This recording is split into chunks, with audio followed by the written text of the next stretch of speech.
Días, doctor Gamarra.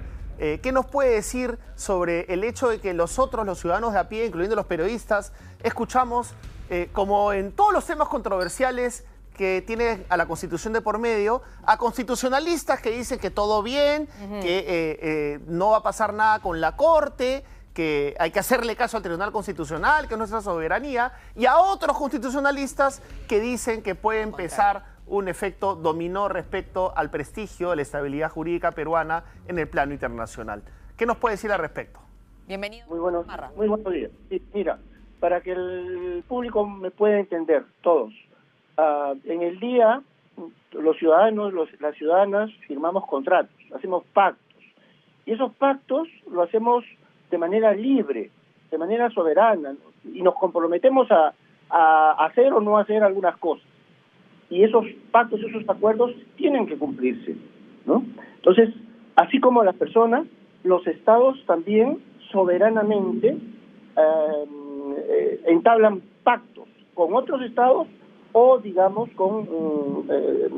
de manera múltiple con sistemas, ¿no? de Naciones Unidas, de la Organización de Estados Americanos, etcétera, ¿no? Pero son finalmente acuerdos entre estados. Y esos acuerdos, obviamente, también tienen que cumplirse.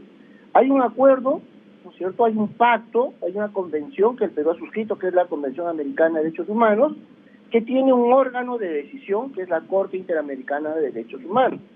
Así como en derechos humanos, en el plano económico, por ejemplo, también hemos hecho pactos y hemos reconocido competencias de centros de dirimencia de asuntos económicos. La CIADI, por ejemplo, ¿no? O el CIADI, ¿no? Queda claro que estamos bajo este manto, bajo este tratado, que sería el contrato, utilizando su metáfora. Pero ¿usted cree que la Convención, la OEA, la Corte, tienen el poder coercitivo suficiente al mediano plazo, por lo menos, como para hacer recular al gobierno de Dina Boluarte?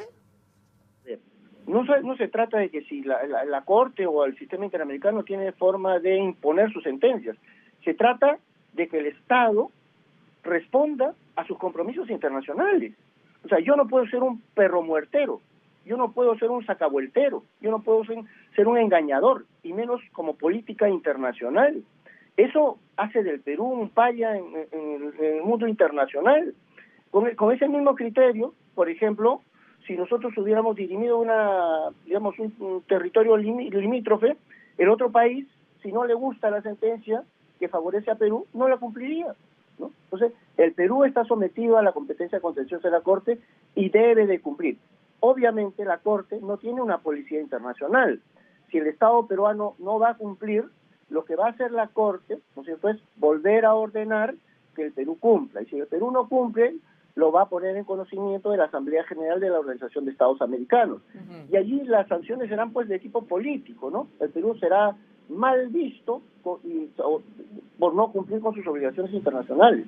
O sea, nadie va a venir a invadir el país a imponer una sentencia de la Corte Interamericana de Derechos Humanos. Claro, lo que pierde es su prestigio, como lo explicaban también otros expertos. ¿Y qué diría usted respecto a la declaración que da el abogado de Alberto Fujimori de decir que la Corte no tiene competencia para pronunciarse respecto a la liberación o no de una persona? Bueno, en verdad el tema es el auto del Tribunal Constitucional. Y el auto del Tribunal Constitucional dice que la Corte Interamericana solo tiene competencia para enviar un informe a la Asamblea General de la Organización de Estados Americanos y no para emitir resoluciones dentro del proceso de supervisión de ejecución de sentencias. Es lo que dice la Corte, es lo que dice el Tribunal Constitucional. Pero, la Corte Interamericana de Derechos Humanos, hacia fines de 1990 y tantos, en casos peruanos, inclusive en el caso del Tribunal Constitucional contra Perú, allí dijo que la Corte Interamericana, como todo tribunal internacional, es competente para dirimir los alcances y el sentido de su competencia. Entonces, no va a ser el Estado peruano, no va a ser el Tribunal Constitucional el que diga de qué cosa es competente la Corte Interamericana. La Corte Interamericana es la competente para determinar los alcances de su propia competencia. Eso está desde hace 30 años en el sistema. Queda claro su punto, doctor. La última pregunta. la reparación civil, hablamos acá con Cintia, son sí. 51 millones de soles. ¿Cómo queda ese tema después de esto? Bueno, mire, el tema es el siguiente. O sea, para la Corte Interamericana de Derechos Humanos no se niega a que se debata el tema del indulto humanitario para condenados por crímenes de lesa humanidad o graves violaciones a los derechos humanos. Lo que pasa es que hay estándar internacional. Y ese estándar internacional establece un equilibrio entre los derechos del condenado y los derechos de las víctimas. Y hay que cumplir ese estándar, punto. Bien, bien. Muchísimas gracias por la explicación. Además,